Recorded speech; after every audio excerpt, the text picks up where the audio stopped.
오늘 영상 이후로는 삼성전자 지금 사도 되나요? 같은 질문은 할 필요가 없어질 거야. 많은 사람들이 1등 주식에 장기 투자하겠다며 매달 삼성전자를 사모으지. 그런데 남들 다 하는 똑같은 방식으로 5년 뒤에 옆집과 다른 수익을 낼 수 있을까? 수백만 명이 똑같이 매수하는 종목을 아무 전략 없이 똑같이 따라 사면서 남들보다 앞서간다는 건 모순이야. 같은 전략으로는 절대 시장을 이길 수 없어. 그리고 여기에 훨씬 더 큰 문제가 있어. 바로 옆에 똑같은 실적에 배당금은 더 많이 주는데 가격은 무려 36%나 싼 주식이 떡하니 있다는 거야. 이걸 모른 채 그저 이름이 익숙하다는 이유로 비싼 주식만 고집하는 건 출발선부터 스스로 손해를 깔고 시작하는 셈이지. 안녕? 남들이 못 보는 경제의 이면을 팩트로 뜯어보는 경제사냥꾼이야. 오늘은 막연한 믿음이 아니라 계산기를 직접 두들겨서 똑같은 삼성전자에 투자하는데 결과가 180도 달라지는 방법을 공개할게. 이 영상 하나로 맹목적이었던 너의 장기 투자 전략을 가장 날카롭게 다듬어 줄 거야. 오늘 다룰 내용은 딱 3가지야. 첫 번째, 같은 회사인데 주가가 36%나 차이 나는 진짜 이유. 두 번째, 똑같이 1억을 넣었을 때 5년 뒤 계좌에 찍히는 수익금 차이 직접 계산. 마지막으로 그럼에도 불구하고 우선주를 절대 사면 안 되는 3가지 예외 상황. 오늘 다룰 내용을 모르면 앞으로 아무리 좋은 우량주를 발굴하고 장기 투자를 해도 결국 남들보다 비싸게만 사게 되어 있어. 가격 차이가 발생하는 원리부터 5년 뒤 실제 수익금까지 오늘 영상에서 한 번에 뜯어볼 테니까 딱 집중해봐. 자, 우선주가 뭔지부터 아주 쉽게 설명해줄게. 주식 좀 해본 사람도 의외로 이걸 정확히 모르는 경우가 많아. 증권 앱에서 삼성전자를 검색하면 2개가 나와. 삼성전자랑 삼성전자우, 이 우가 우선주라는 뜻이야. 그럼 우선주가 뭐냐? 삼성전자 같은 보통주는 회사의 주인이야. 주주총회에서 대표이사를 바꾸자 배당을 더 줘라 이런 안건에 한 표를 행사할 수 있어. 이걸 의결권이라고 해. 우선주는 같은 회사에 같은 돈을 넣었는데 이 투표권이 없어. 대신 배당을 받을 때 보통주보다 먼저 그리고 살짝 더 많이 받아. 투표권을 포기하는 대신 현금을 더 받는 주식이라고 생각하면 돼. 쉽게 말하면 이거야. 같은 아파트 단지에 사는데 보통주는 입주자 대표회의에 참석할 수 있는 집이고 우선주는 대표회의에는 못 가는 대신 관리비 할인을 더 받는 집이야. 아파트 자체의 가치는 똑같아. 같은 단지, 같은 평수, 같은 시세. 근데 여기서 하나 더. 만약 이 아파트가 재건축되거나 해산된다고 쳐봐. 남은 재산을 나눠줄 때도 우선주가 보통주보다 먼저 받아. 이걸 자녀재산 분배 우선권이라고 해. 우선주라는 이름이 붙은 진짜 이유가 이거야.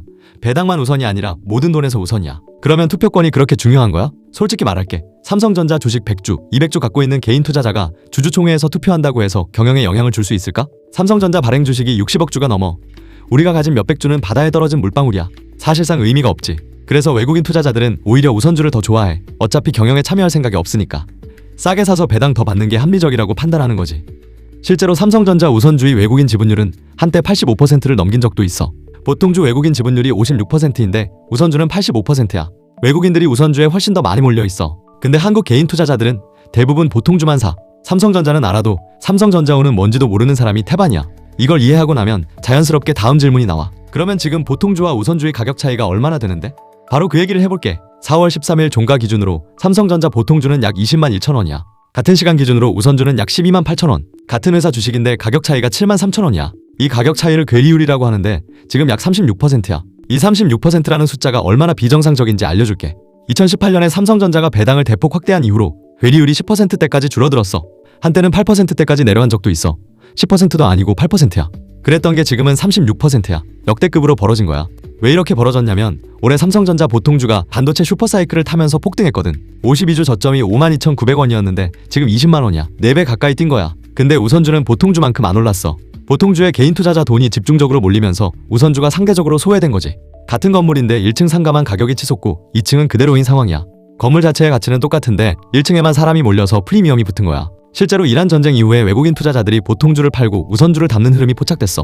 스마트머니는 이미 이 가격 차이를 기회로 보고 움직인 거지. 자, 여기까지가 배경이고 지금부터가 진짜 핵심이야. 똑같이 1억을 넣었을 때 5년 뒤의 결과가 어떻게 달라지는지 직접 계산해볼게.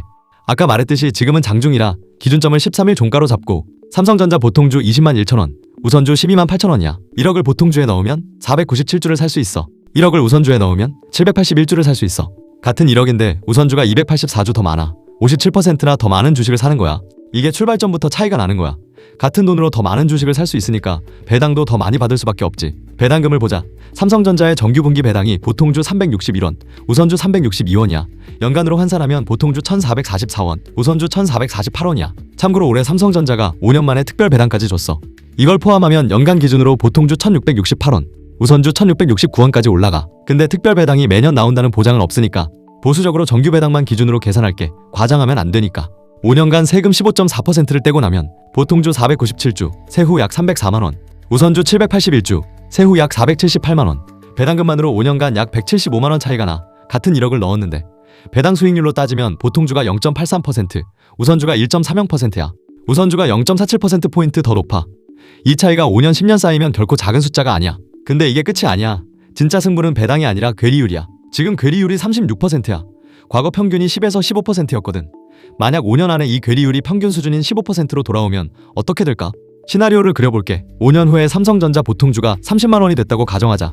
지금 20만 원에서 50% 오른 거야. 삼성전자 영업이익이 분기 57조를 찍고 있고 증권사 평균 목표가도 24만 원 수준이니까 5년이면 충분히 가능한 범위야. 보통주가 30만 원이 됐을 때 괴리율이 36%에서 15%로 축소되면 우선주 가격은 30만 원에 85%, 즉 25만 5천 원이 돼. 지금 12만 8천 원에서 25만 5천 원이야. 우선주만 놓고 보면 수익률이 거의 100%야. 이걸 1억 기준으로 합산하면 이렇게 돼. 주가 차익에 세후 배당까지 전부 합쳐서 보통주에 1억 넣은 사람 약 5,224만 원 수익, 수익률 52%. 우선주에 1억 넣은 사람 약 1억 397만 원 수익, 수익률 104%. 같은 1억인데 5년 후 차이가 약 5,173만 원이야. 보통주 넣은 사람은 1억이 1억 5천이 되고 우선주 넣은 사람은 1억이 2억이 돼. 이 차이의 비밀이 뭐냐면 더 많은 주수, 더 높은 배당 수익률, 괴리율 축소, 이 세 가지가 동시에 작동하기 때문이야. 근데 여기서 초보 투자자들이 가장 많이 헷갈려하는 지점이 생겨. 사냥꾼님, 괴리율이 반드시 줄어든다는 보장이 있어요? 오히려 더 벌어지면 어쩌죠? 맞아, 보장은 없어. 이게 바로 우선주 투자의 핵심 리스크야. 그래서 시나리오를 3개 돌려봤어. 시나리오 1번, 괴리율이 15%로 축소, 우선주 수익률 104%, 보통주 대비 5,173만 원 더 벌어 우선주 압승. 시나리오 2번, 괴리율이 36%로 그대로 유지. 이 경우에도 우선주 수익이 보통주보다 약 253만 원 더 많아. 주수가 284주 더 많아서 배당 차이가 커버하거든. 우선주가 약간 유리해. 시나리오 3번, 괴리율이 45%로 더 벌어지는 최악의 경우, 이때는 역전이야. 보통주가 약 1,856만 원 더 유리해져. 괴리율이 더 벌어지면 우선주 주가가 덜 오르니까 주수 이점이 상쇄돼 버리는 거야. 정리하면 이거야. 괴리율이 줄어들면 우선주가 압도적으로 유리하고, 괴리율이 그대로여도 우선주가 약간 유리하고, 괴리율이 지금보다 크게 벌어지는 극단적인 경우에만 보통주가 유리해져. 근데 역사적으로 36%는 이미 극단적으로 높은 수치야. 2018년 이후 평균이 10에서 15%였거든. 지금 36%에서 45%로 더 벌어질 확률과 15에서 20%로 돌아올 확률, 어느 쪽이 더 높을까? 이건 각자 판단해야 할 부분이야. 근데 숫자가 말해주는 건 명확해. 자, 그럼 여기서 한 가지 더 짚어야 해. 그러면 우선주가 무조건 좋은 거 아니야? 왜 다들 안 사는 거야? 우선주를 사면 안 되는 경우가 분명히 있어. 딱 3가지야. 첫 번째, 거래량이 적은 종목의 우선주야. 삼성전자 우선주는 시가총액만 46조 원이 넘어. 거래량도 충분해서 사고 파는데 문제가 없어. 근데 중소형주 우선주는 얘기가 달라. 거래량이 너무 적어서 내가 원하는 가격에 사고 팔 수가 없어. 들어가긴 쉬운데 나오기가 어려운 거야. 좁은 골목에 차를 몰고 들어갔는데 빠져나올 수가 없는 상황. 이런 종목의 우선주는 절대 사면 안 돼. 두 번째, 배당을 안 주거나 불규칙하게 주는 회사야. 우선주의 핵심 가치는 배당이야. 배당이 없으면 우선주를 사는 이유 자체가 사라져. 의결권도 없는데 배당도 없으면 그냥 모든 면에서 불리한 주식이 돼버리는 거야. 반드시 배당 이력을 확인하고 사야 해. 세 번째, 단기 트레이딩을 하는 경우야. 우선주는 보통주보다 변동성이 작아. 단기간에 급등하는 경우가 적어. 그래서 며칠 안에 수익을 내고 빠지겠다는 사람한테는 보통주가 더 맞아. 우선주는 철저하게 장기 투자자의 무기야. 최소 3년, 5년 이상 묻어둘 생각이 있는 사람한테 맞는 거야. 여기까지만 들으면 아 그렇구나 하고 끝낼 수 있어. 근데 진짜 핵심은 지금부터야. 대부분의 투자 유튜브에서 우선주를 다룰 때 절대 안 알려주는 게 있어. 지금부터 3가지를 짚어줄 건데 이걸 알고 나면 우선주를 보는 눈이 완전히 달라져. 첫 번째, 자녀 증여 전략이야. 요즘 자녀 계좌로 삼성전자를 꾸준히 모아주는 부모님들 많지. 그런데 확인해보면 대부분 보통주를 사주고 있더라고. 결론부터 말하자면 이렇게 장기적으로 주식을 모아갈 때는 보통주보다 우선주를 선택하는 게 훨씬 유리해. 미성년자 자녀에 대한 증여세 비과세 한도는 10년간 2천만 원이야. 이 한도는 수량이 아니라 금액으로 고정돼 있어. 즉 2천만 원이라는 똑같은 돈을 넣더라도 뭘 사느냐에 따라 확보되는 주식수가 완전히 달라지는 거야. 같은 2천만 원을 꽉 채워서 증여할 때 보통주를 사주면 99주야. 근데 우선주를 사주면 156주야, 57주나 더 많아. 생각해봐. 자녀에게 의결권이 필요해? 10살짜리 아이가 주주총회에 가서 이사를 바꿔라 할 일은 없잖아. 자녀에게 필요한 건 10년 뒤, 20년 뒤의 자산 증식과 배당금이야. 같은 비과세 한도 안에서 50% 이상 더 많은 주식을 확보해줄 수 있다는 거야. 이건 아이에게 물려주는 주식의 출발선 자체를 바꿔놓는 거지. 이 사실을 아는 부모와 모르는 부모 사이에서 자녀의 20년 후 자산이 갈리는 거야. 두 번째, 우선주가 이렇게 좋은데 왜 기관은 안 사라는 근본적인 의문이야. 이 질문은 사실 우선주에 관심을 가진 사람이라면 누구나 한 번쯤 품는 의문이야. 수십조를 굴리는 국민연금이나 대형 펀드가 우선주를 안 사는 이유가 있는 거 아니야? 뭔가 함정이 있는 거 아니야? 맞아, 사실 이걸 기관도 알아. 우선주가 싸고 배당이 높다는 거. 다만 못 사는 구조가 있어. 코스피 200 지수를 추종하는 패시브 자금. 그러니까 국민연금 인덱스 펀드나 코덱스 200 같은 ETF는 규정상 지수 구성 종목의 시가총액 비중에 맞춰서 기계적으로 매수해야 해. 삼성전자 보통주 시총이 약 120조, 우선주 시총이 약 46조야. 비중 차이가 거의 3배야. 그러니까 패시브 자금은 자동으로 보통주의 3배 더 많은 돈을 넣어야 하는 구조인 거야. 펀드 매니저가 우선주가 더 싸고 배당이 높으니까 이쪽에 더 넣자라고 하고 싶어도 패시브 운용이면 마음대로 비중을 바꿀 수가 없어. 시총 비중대로 기계적으로 따라가야 하니까. 이게 뭘 의미하냐면 이 36% 괴리율은 거대 패시브 자금은 구조적으로 못 누리는 기회야. 규제에서 자유로운 개인 투자자와 액티브 외국인 자금만이 선택해서 누릴 수 있는 구조적 틈인 거야. 기관이 안 사는 게 아니라 못 사는 거야. 그래서 이 기회가 아직 남아있는 거지.